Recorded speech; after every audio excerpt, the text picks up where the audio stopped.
오늘은 15번째 시간, 이 로마서를 통해서 이 바울이 전하고자 했던 이 복음에 대해서 우리 함께 나누는 시간을 가졌으면 좋겠습니다. 오늘은 15번째 시간, 후회가 없는 부르심이라는 제목으로 우리 함께 말씀을 나눠보도록 하겠습니다. 오늘은 로마서 11장 25절에서 36절까지 말씀입니다.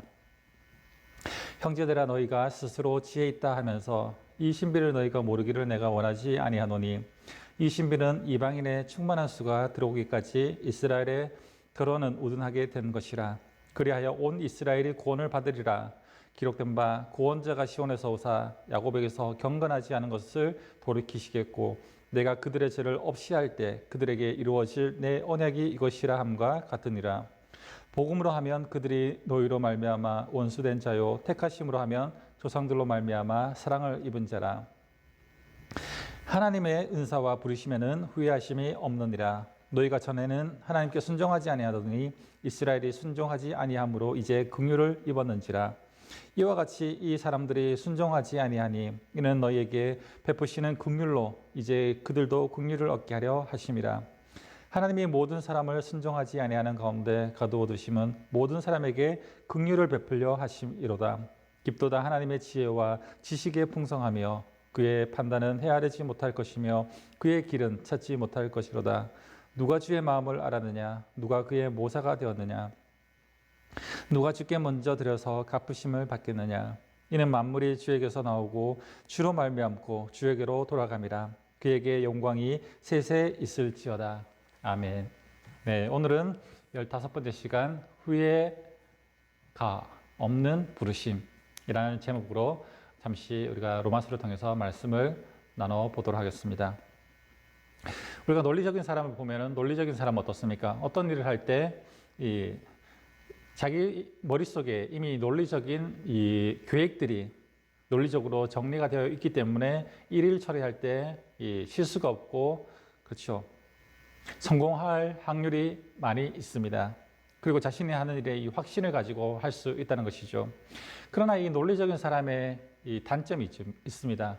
왜냐하면 이 논리적인 사람이 자신이 계획하고 자신이 주장했던 이 논리가 막히게 되면 이제 추진할 힘을 잃어버린다는 것이죠. 자신이 믿고 왔던 논리가 막히고 자신에게 이 설명이 안 되면 더 이상 일을 할 힘을 잃어버린다는 것입니다. 그렇죠. 바로 오늘 우리가 읽고 있는 이 로마서를 쓴 바울도 역시 그렇습니다. 바울 역시 논리적인 사람입니다. 그가 쓴 서신들을 보면은 그가 그냥 아무 생각 없이 쓴 서신들이 아니라 바울의 서신들을 보면 그가 깊이 고민하고 생각하고 논리적으로 쓴 이 서신이라고 볼 수 있습니다. 오늘 우리가 읽은 이 로마서도 마찬가지입니다. 바로 로마서 역시 바울이 깊이 고민하고 깊이 논리적으로 자신의 생각을, 자신의 이 고민을 쓴 서신이라고 할 수 있습니다. 그런데 그의 글을 보면 어떤 부분에 있어서 자신의 목숨을 걸고 전하고자 했던 이 구원의 문제에 대한 설명에서 스스로 해결하지 못한 이 논리가 막히는 부분이 있다는 것이죠. 물적 이 논리적인 바울 역시 자신의 논리가 이해되지 않고 자신의 논리대로 되지 않는 이 부분들에 막혀서 스스로 고민하고 스스로 해결하지 못하는 문제들이 있었다는 것입니다. 이것이 무엇입니까? 바로 바울의 자기 동족에 관한 구원의 문제입니다. 엄밀하게 말하면은 바로 이 유대인에 관한 구원의 문제라는 것이죠. 이 바울은 바로 유대인이었기 때문에 바로 이제 자신의 생각과 마음속에 유대의 의식이 깊이 뿌리박고 있었습니다. 그래서 그가 예수님을 만나고 끊임없이 바울을 괴롭히고 마음 아프고 자신을 고민하게 만들었던 이 생각, 그 문제가 무엇이었습니까? 이방인에게는 바로 구원의 문이 열려져서 자신이 이방인의 사도로 부르심을 받고 이방인 전도에서는 문이 열려서 자신이 복음을 전하면은 항상 이방인들은 그 복음을 받아들이고 이 하나님의 백성이 되었음에도 불구하고 이 유대인, 이스라엘 백성들에게는 복음을 전해도 받아들이지 않고 오히려 자신을 죽이고 자신을 배척하고 배반하는 이런 일들이 일어났다는 것입니다. 이것이 바울에게는 무척 고민의 문제였다는 것입니다. 논리적인 이 바울이 자신 동족의 구원에 관한 문제 이렇게 논리적으로 막히게 되니까 이방인에게는 복음이 전해지는데 동족인 이 유대인에게는 복음이 계속 막히고 있는 이 문제에 대해서 바울은 고민하고 있었다는 것입니다. 우리가 선교지에 가보면 우리의 정신을 번쩍 뜨게 만드는 것이 있습니다. 우리는 너무나 영적으로 배불러 있다는 것이죠. 믿는 사람들도 간절함과 사모함이 없는 시대가 되었습니다. 선교를 한다고 해서 이 적선하듯이 도와주는 마음으로 하든지 그들을 향한 열정과 이 복음의 뜨거움 없이 그저 선교라고 하니까 막연하게 선교 헌금을 한다든지 그들을 향한 뜨거운 마음 없이 선교에 대한 자세가 우리에게 주어진다는 것입니다. 믿지 않는 사람들은 더하지요. 그들은 예수를 믿어야 할 이유를 찾지 못하는 사람처럼 보입니다. 그래서 교회에서 사람들이 저지른 비리나 자기들이 납득하지 못하는 이 교리들을 지적하면서 예수님을 믿지 않으려고 합니다. 그러나 이 선교지에 가보면 어떻습니까? 그때 우리가 조금만 수고해도 조금만 이 말씀을 전하고 복음을 전해도 그들은 거의 받아들이나는 것이죠. 복음에 대해서 문이 활짝 열려 있는 곳이 바로 선교지라는 것입니다. 우리가 조금만 도와줘도 그들에게는 바로 이제 고마워하며 감사하며 바로 예수님을 영접하는 일들이 선교지에서는 일어납니다. 그곳에서 예수님을 믿게 된 자들을 보면은 우리가 도전을 해야 된다는 것이죠. 말씀의 사모함 이런 것들이 지금 우리에게 없진 않은지 우리가 그들의 모습을 보면서 우리는 다시금 우리의 모습을 되돌아봐야 한다는 것입니다. 왜 그렇습니까? 똑같은 사람에게 복음을 전합니다. 한국에서 믿지 않는 자들에게 복음을 전하는 것이나 선교지에서 그들에게 복음을 전하는 것이나 복음을 전하는 것은 똑같습니다. 그러나 받아들이는 모습을 보면 다르다는 것이죠. 우리 한국에서 복음을 전하면 10명 중에 9명은 거부하죠. 반대로 선교지에서 복음을 전하면 10명 중에 9명은 받아들입니다. 왜 이런 모습이 보일까요? 간절함, 사모함이 없다는 것이죠. 지금 이 시대에 우리나라, 이 한국 땅에서 살아가는 믿지 않는 자들을 보면 굳이 예수님 없어도, 굳이 하나님 없어도 잘 살 수 있다고 믿기 때문에 이 복음에 관한 사모함, 하나님을 믿는 이 믿음에 대한 열정, 그런 것이 필요하지 않다는 것입니다. 믿지 않는 자들뿐만 아니라 믿고 있는 그리스도인들조차도 그렇게 생각하는 자들이 많다는 것입니다. 하나님을 믿고 있음에도 불구하고 굳이 내 삶에 하나님의 도움 없이도 나는 잘 살 수 있다라고 믿고 살아가는 그리스도인들이 얼마나 많습니까? 그렇기 때문에 기도하지 않는 것이죠. 그렇기 때문에 예배 사모함이 없는 것이죠. 하나님을 믿는다고 하면서도 왜 기도하지 않고 예배 사모함이 없습니까? 하나님 없이도 내 힘과 내 능력으로 잘 살 수 있다고 믿고 있기 때문에 굳이 하나님의 도움을 구하려고 하지 않는다는 것입니다. 지금 현실에서 보면 어떻습니까? 우리나라는 예전에는 선교를 했던 나라에서 이제는 선교사를 보내는 나라로 변화되었습니다. 우리나라는 지금 이 영국과 같이 이 나라가 변해져 가고 있다는 것입니다. 바로 이런 사모함과 간절함이 없다면 우리나라 역시 한 시대 뒤에는 이 영국과 같은 일들이 우리에게 있지 않을 수 없다는 그런 상황이 닥칠 수 있다는 것을 우리는 기억해야 합니다. 그래서 우리는 방심할 수 없다는 것입니다. 오히려 이제는 한 시대가 지나면은 또다시 이 땅에 선교사가 들어와야 할 날이 올지도 모릅니다. 지금은 우리가 선교사를 보내지만 이 땅에 지금처럼 예배의 간절함과 사모함이 없는 이 교회의 모습들, 이 모습들이 계속 되어진다면 영국과 같이 교회를 떠나는 젊은이들이 생겨나고 교회가 비어지고 그래서 오히려 우리나라에 다시금 선교사가 들어와야 하는 상황이 생겨날지도 모를 것입니다. 미국에서 최근 영적 부흥 운동을 일으키고 있는 선교사님들의 이 이야기를 들은 적이 있습니다. 한때 미국에서 하나님을 만나고 예수님을 전하겠다고 뜨거운 마음으로 선교지에 나갔습니다. 선교지에서 사역을 하다가 안식년을 맞아 본국에 돌아보니 미국 교회가 너무나 무기력하고 힘을 잃어가고 있는 모습을 봤습니다. 교인들은 썰물처럼 교회에서 빠져나갔고 세속화된 이 물결이 교회 안에 들어와서 그나마 남아있던 교인들도 죄에 물들어서 세상 사람들과 구별되지 않은 모습으로 살아가고 있었다는 것이죠. 그래서 이 선교사님들은 선교사님들이 보기에는 미국이 더 이상 선교를 파송하는 나라가 아니라 이제 선교를 받아야 한다는 나라가 되었다는 이 안타까운 마음으로 바로 이제 영적인 회개 운동을 바로 일으키셨다는 이 내용이 있습니다. 바울도 마찬가지입니다. 바울이 복음을 들고 땅끝까지 가겠다고 이방인을 만나서 복음을 전할 때 이방인들이 주께 돌아오면 돌아올수록 한편으로는 기쁨이 있었지만 감사가 있었지만 또 한편으로는 마음에 아픔과 고통이 있었다는 것입니다. 자기 동족 이스라엘 백성들은 여전히 이 복음을 받아들이지 않고 있기 때문이었습니다. 그래서 바울은 결국 하나님이 이스라엘 백성들을 버리셨는가?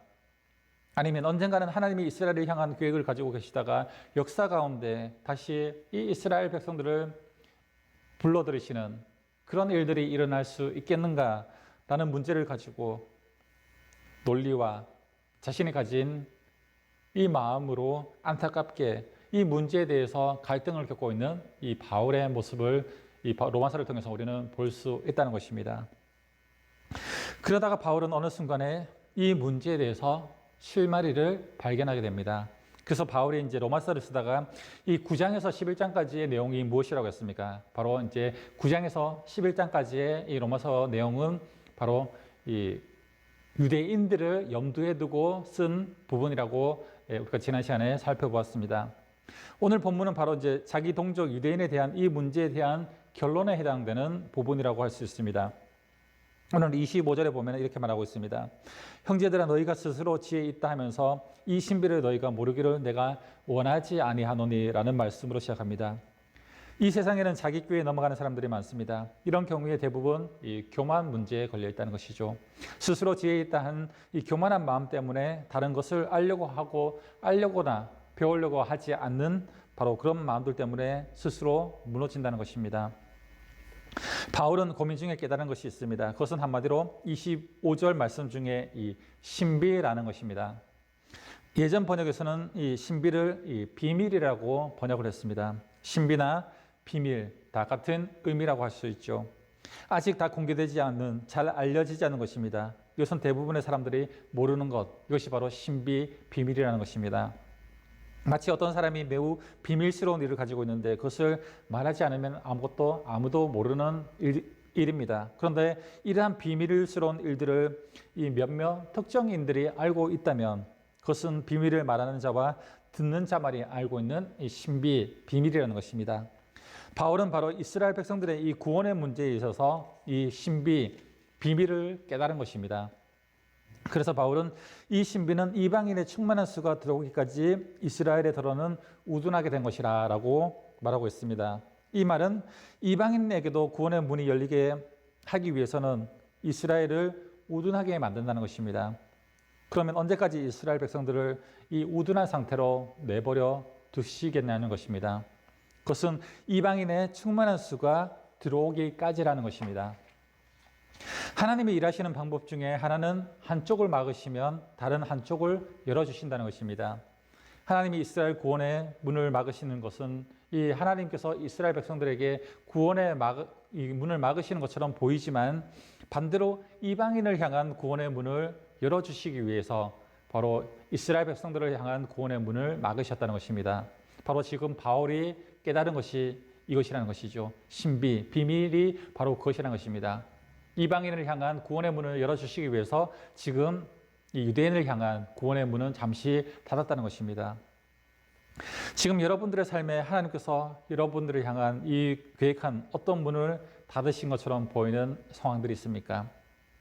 그렇다면 다른 문은 열어주신다는 것을 반드시 기억하시기 바랍니다. 그것을 발견할 때까지 낙심하지 않고 기다리면서 하나님의 열린 문을 바라보는 것이 바로 믿음이라는 것입니다. 하나님은 우리의 모든 문을 다 막으시는 분이 아니십니다. 우리가 사방이 다 막혔다 할지라도 열린 곳이 있다는 것이죠. 위를 보면 하늘이 열릴 수도 있고 어떤 한 곳의 문은 반드시 하나님께서 열어두신다는 것입니다. 우리가 낙심하고 고민하고 기도했던 그런 문제들을 다 막힌 것처럼 보이지만 한 곳은 열어두신다는 것입니다. 바로 이것이 바울이 오늘 깨달았던 신비, 비밀이라는 것입니다. 이방인을 향한 구원의 문을 열어주시기 위해서 유대인을 향한 구원의 문은 잠시 닫았다는 것입니다. 여기서 말하는 이방인의 충만한 수는 뭐 계시록에 나오는 14만 4천 명의 수라든지 이런 수적의 의미를 말하는 것은 아닙니다. 우리는 알지 못하지만 하나님께서 기대하시는 숫자가 있다는 것입니다. 다만 하나님이 생각하시는 이 충분한 만큼의 이방인들을 구원하시기 위해서 잠시 이스라엘 사람들이 우둔해 보일 정도로 복음에 대해서 거부하고 부정적으로 만들었다는 것입니다. 그러니까 이스라엘 백성들이 복음에 대해서 거부하는 것은 영원한 것이 아니라 이 한시적으로 하나님께서 이방인들을 향한 하나님이 원하시는 이 숫자, 그 수가 차기까지 이스라엘 백성들을 향한 구원의 문은 잠시 닫아두었다는 것입니다. 한시적으로 그 문을 닫으셨다는 것이죠. 그래서 26절에 보면은 그리하여 온 이스라엘이 구원을 받으리라고 말합니다. 하나님은 이방인들을 구원하시기 위해서 이 택하신 이스라엘 백성들을 영원히 희생시키거나 버리시지 않는다는 것입니다. 때가 되면 온 이스라엘도 구원을 받게 될 날이 올 것이라는 바로 이 바울은 그것을 믿고 있었다는 것이죠. 그러면서 이사야서의 말씀을 인용합니다. 이사야서 59장 20절 말씀을 인용하죠. 구원자가 시온에서 오사 야곱에게서 경건하지 않은 것들을 돌이키시겠고 내가 그들의 죄를 없이 할 때 그들에게 이루어질 내 언약이 이것이라 함과 같으니라. 구원자 메시아가 오시면 야곱에게서 경건하지 않은 것들, 즉 지금까지 복음을 거부하고 교만하게 있던 자들이 돌이켜서 하나님의 구원 안으로 들어오게 되고 그들의 죄가 사함을 얻게 돼서 하나님의 이스라엘 향한 구원의 완성이 이루어질 것이라는 바로 이제 바울이 깨달은 것이 이것입니다. 이렇게 잠시 이방인에게 열려있던 문이 이스라엘에게도 열리면서 그들에게도 이 복음이 회복되면서 하나님의 구원의 계획이 완성된다는 것입니다. 그렇다면 이스라엘 백성들은 하나님께 과연 어떤 존재일까요? 여기에 대한 대답이 바로 28절에 있습니다. 복음으로 하면 그들이 너희로 말미암아 원수된 자요 택하심으로 하면 조상들로 말미암아 사랑을 입은 자다. 이 말은 이스라엘 백성들에 대한 이중적인 의미를 가지고 있습니다. 복음의 관점에서 보면 하나님의 원수가 바로 이 유대인이라는 것이죠. 유대인은 대부분 지금도 예수님을 거부하고 하나님의 구원 계획에 대해서 인정하지 않고 오히려 방해하는 원수라는 것입니다. 그러나 하나님의 택하심의 관점에서 보면 그들도 하나님의 사랑하심을 입은 자라는 것입니다. 조상들로부터 대대로 택하심을 입고 바로 하나님께서 택하신 선민, 하나님의 백성들이라는 것입니다. 이 유대인은 바로 하나님의 사랑을 입은 자다. 근데 지금은 오히려 복음을 거부하는 원수라는 것이죠. 이제 바울이 깨달은 비밀, 이 신비한 것에 대한 이 결론을 정리해 보면 이렇습니다. 하나님은 이스라엘 백성들을 택하셔서 은혜와 사랑을 베풀어 주셨지만 일정 기간 동안 그들을 완악하게 하셔서 이방인들에게 바로 이제 구원의 문을 열어 주셨습니다. 그러나 이것이 이스라엘을 버리셨거나 포기하셨다는 것을 의미하는 것은 아닙니다. 하나님은 다시 이스라엘을 구원하기 위해서 이스라엘 백성들을 구원하기 위해서 이방인을 향한 이 구원의 계획을 그들에게 알게 하신다는 것입니다. 이것이 하나님께서 바로 구원을 하시는 복음을 전하시는 계획, 바로 이제 바울이 오늘 깨달았던 신비, 비밀이 바로 이것이라는 것이죠. 29절에 보면은 하나님의 은사와 부르심에는 후회하심이 없느니라라고 말씀하고 있습니다. 오늘 말씀의 제목처럼 하나님의 부르심에는 후회하심이 없다는 것이죠. 이 말씀을 1차적인 해석으로 보면 하나님이 처음에 이스라엘을 부르시고 그들에게 은사를 주신 것은 하나님께서 실망하거나 후회할 만한 일이 아니라는 것입니다. 지금 당장의 모습으로 본다면 저렇게 배응망덕하고 교만하여 하나님을 거부하고 구원을 거부하는 이스라엘에게 하나님의 은사와 부르심을 허락하셨다는 것은 후회할 만한 일처럼 보일 것입니다. 그들을 백성으로 삼아주셨다는 것을 그들이 이렇게 복음을 거부하는 이런 유대인의 모습을 봤을 때 하나님께서 그들을 자기 백성 삼아주시고 부르셨다는 것을 후회할 만한 일이라고 생각할 수도 있다는 것입니다. 그러나 하나님의 은사와 하나님의 부르심에는 후회하심이 없다는 것이죠. 하나님은 마지막에 이 후회스러운 결과로 끝내지 않을 것이라는 바로 이제 바울의 깨달음이 바로 오늘 말씀입니다. 우리는 가끔 이 사람에게 배신을 당할 때가 있습니다. 대놓고 배신은 하지 않더라도 배신감이나 서운함을 느낄 때가 있습니다. 믿었던 사람이 자신의 기대에 어긋나거나 그 사람이 그렇게 할 줄 몰랐다라고 하면서 실망을 하면서 지금까지 마음을 주고 잘해줬던 자신이 후회스러울 때가 있을 것입니다. 그러나 하나님은 우리를 부르시고 우리를 한번 사랑하기 시작하면 설령 우리가 하나님을 배반하고 하나님의 뜻에서 멀어진다 할지라도 하나님은 우리를 부르신 것을 절대 후회하시지 않으신다는 것입니다. 하나님의 사랑은 우리 인간의 사랑을 넘어서서 아가페 사랑, 우리에게 전적으로 부어주시는 사랑이라는 것입니다. 우리가 하나님의 백성이 되고 하나님을 잘 믿을 때도 있었지만 하루, 이틀, 1년, 1년이 지나면서 우리의 믿음이 나약해지고 때로는 우리가 하나님을 버렸던 것처럼 우리가 하나님을 알지 못한다, 버리고 떠나고 우리의 믿음이 식어져도 하나님께서는 우리를 부르셨던 것을 후회하지 않으신다는 것입니다. 바로 이스라엘 백성들, 지금 유대인을 부르시고 그들이 하나님의 복음을 거부하고 예수 그리스도를 이 유대인들이 자신들의 손으로 죽였습니다. 하나님은 자신의 외아들인 예수 그리스도를 죽인 이 유대인들을 자기 백성 삼아 주신 것을 후회할 만한 일이라고 생각할 수도 있지만 그러나 하나님의 부르심은 후회하심이 없다는 것입니다. 그럼에도 불구하고 하나님은 이 유대인들을 끝까지 다시금 복음 안에서 돌아오기 위해서 이들을 붙들고 계신다는 것입니다. 이것이 얼마나 하나님의 크신 사랑인지 모른다는 것이죠. 하나님은 우리를 한번 부르시고 우리가 하나님을 설령 배반한다 할지라도 하나님은 우리를 놓지 않으시는 분이시라는 것이죠. 이제 이러한 것들을 깨달은 바울은 이 로마서를 받게 될 로마 교인들과 모든 이방인들에게 이렇게 선언합니다. 오늘 30절 말씀입니다. 너희가 전에는 하나님께 순종하지 아니하더니 이스라엘이 순종하지 아니함으로 이제 긍휼을 입었는지라. 유대인들이 하나님께 순종하지 아니하는 이유가 뭘까 괴로운 마음으로 고민했는데 그 해답은 그로 인해 하나님께 불순종하던 이방인들에게 하나님의 긍휼과 구원이 나타나게 되었다는 것입니다. 여기 하나님의 섭리가 이렇게 나타났다는 것입니다. 31절에서는 역순으로 이렇게 말합니다. 이와 같이 이 사람들이 순종하지 아니하니 이는 너희에게 베푸시는 긍휼로 이제 그들도 긍휼을 얻게 하려 하심이라 라고 말씀하고 있습니다. 너희 이방인들에게 베푸신 긍휼이 있어서 이방인들이 구원을 받게 되었다면 그 긍휼이 바로 이스라엘 백성들에게 베풀어진다면 이스라엘 백성들도 긍휼을 얻게 되어서 구원에 동참하게 될 것이라는 바로 말씀입니다. 여기에 하나님의 사랑이 있죠. 우리가 순종함으로 구원받는 것이 아니라는 것입니다. 순종하지 아니한 자였지만 하나님의 긍휼이 우리를 순종케 했다는 것입니다. 우리가 겸손하여서 구원을 받은 것이 아니라 하나님이 우리를 겸손하게 만드시고 기다리셔서 구원을 받게 하신 것입니다. 우리가 그것을 잘못 생각해서는 안 된다는 것입니다. 우리가 하나님의 백성이 되고 구원을 받게 된 이유는 내가 하나님을 믿고 내가 잘나서 내 마음이 하나님을 믿게 되어서 나 때문에 구원을 받은 것이 아니라는 것입니다. 우리는 그것을 오해해서는 안 된다는 것이죠. 하나님이 우리를 부르시고 우리를 겸손하게 만드시고 믿음을 주셔서 하나님을 믿게 만드신 것이지 우리 스스로가 믿음을 가지고 우리 스스로가 잘나서 겸손해서 하나님을 나의 하나님으로 받아들이겠다라고 해서 우리가 믿음을 가지게 된 것이 아니라는 것입니다.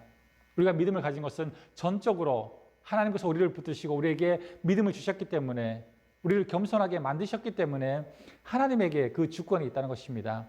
그렇기 때문에 우리는 잘난 척할 수도 없다는 것이죠.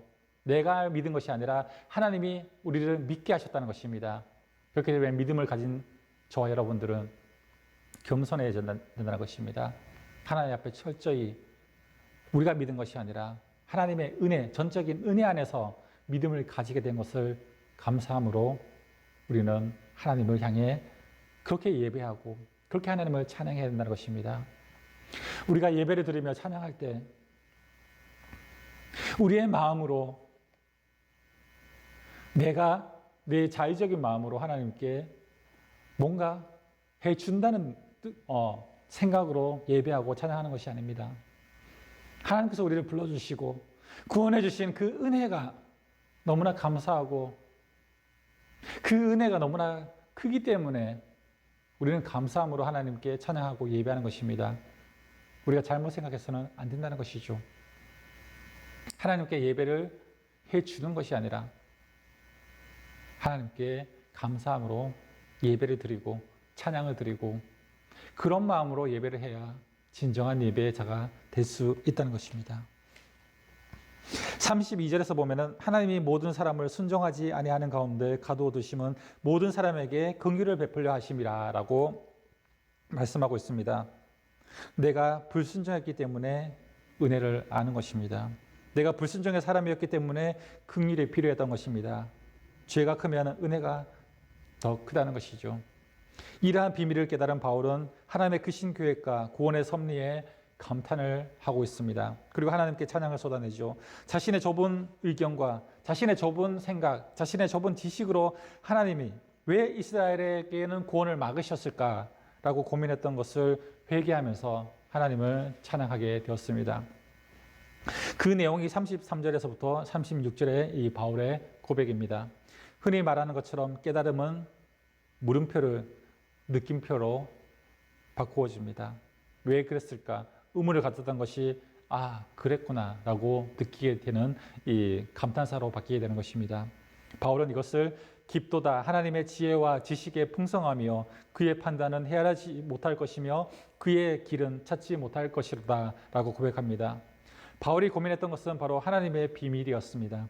모르니까 신비한 것이죠. 그런데 하나님의 지혜와 지식을 깨닫고 나니까 그것은 사람은 헤아리지도 못할 것이고 찾을 수도 없었던 이 신비와 비밀이라는 것입니다. 또한 바울은 누가 주의 마음을 알았느냐, 누가 그의 모사가 되었느냐, 누가 주께 먼저 드려서 갚으심을 받겠느냐라고 이야기하고 있습니다. 하나님이 깨닫게 해주시지 않으면 하나님의 마음을 알 수 있는 자가 우리의 인간 속에서는 아무도 없다는 것입니다. 또한 하나님과 함께 상의하면서 모사가 되어 의논 상대가 될 사람도 아무도 없습니다. 또한 하나님의 마음에 찰 만큼 뭔가를 해드려서 인정받을 수 있는 사람도 없습니다. 정말 하나님의 은혜를 깨닫고 하나님의 크심을 알게 된다면 우리는 교만할 수가 없다는 것이죠. 그저 하나님이 하신 크고 놀라운 일에 우리는 감탄하고 찬양할 수밖에 없는 존재라는 것입니다. 이 바울이 오늘 깨달았던 것이 이것입니다.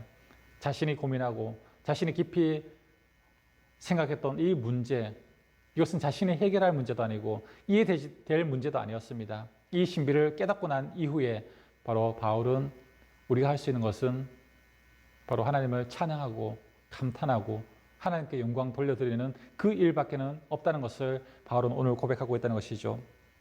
그래서 바울은 이 로마서 9장에서 11장까지 자기 동족 이스라엘의 구원의 문제에 대한 고민과 하나님의 해결책을 바로 깨닫게 난 후에 이렇게 결론을 내리고 있습니다. 오늘 36절 말씀이죠. 이는 만물이 주에게서 나오고 주로 말미암고 주에게로 돌아갑니다. 그에게 영광이 세세 있을지어다. 아멘.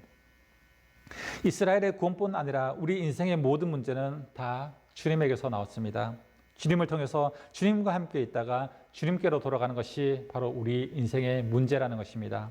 이것을 깨달은 자가 할 수 있는 것이 무엇입니까? 오늘 바울이 마지막 고백하고 있는 그에게 영광이 세세무토록 있을지어다 라고 하나님을 찬양하는 고백입니다.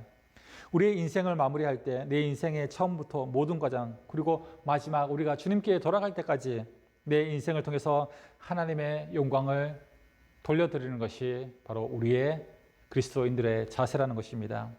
바로 이것이 그리스도인들의 고백이 되어야 한다는 것입니다. 우리가 하나님께로부터 왔고 우리의 인생의 모든 인생이 하나님의 손 안에 있고 마지막 우리가 돌아갈 곳도 하나님의 손이라는 바로 이 고백, 이것이 그리스도인들의 고백이 되어야 한다는 것이죠. 바울이 오늘 마지막 결론으로 내렸던 이 고백이 그것입니다. 자신이 고민하고 생각했던 이 문제, 동족 유대인들의 구원의 문제에 대해서 자신이 해결할 수도 없고 자신이 아무리 복음을 전해도 그들에게 지금 복음이 전해지지 않는 이 모습을 보면서 바울이 고민하고 결과적으로 깨달았던 것은 이것입니다. 하나님이 잠시 막으시고 또한 그들에게 문을 열어주셔서 결론적으로는 모든 이들이 구원받게 되는 이 하나님의 은혜가 있게 될 것이라는 바로 이 깨달음이라는 것입니다. 우리가 방황할 수도 있고 고민할 수도 있고 갈등할 수도 있습니다. 그러나 마지막은 바울의 고백처럼 우리의 마지막은 찬양으로 끝나야 합니다. 지금은 과정 중에 있기 때문에 우리의 삶을 다 우리가 이해할 수도 없습니다. 하나님이 우리의 삶을 붙드시고 우리의 인생을 붙들어 주신다는 이 믿음, 이 고백이 있다면 우리는 바울처럼 하나님께 우리의 삶을 통해서 찬양할 수밖에 없는 존재라는 것입니다. 하나님께서 바울과 같은 고백을 하실 수 있는 바로 저와 여러분들의 마음도 이 바울의 고백처럼 우리의 삶을 통해서 역사하실 하나님을 찬양하는 그 찬양의 삶이 우리의 삶이 되어야 한다는 것을 기억하십시오. 우리의 삶은 고민하고 걱정하고 하나님을 원망하고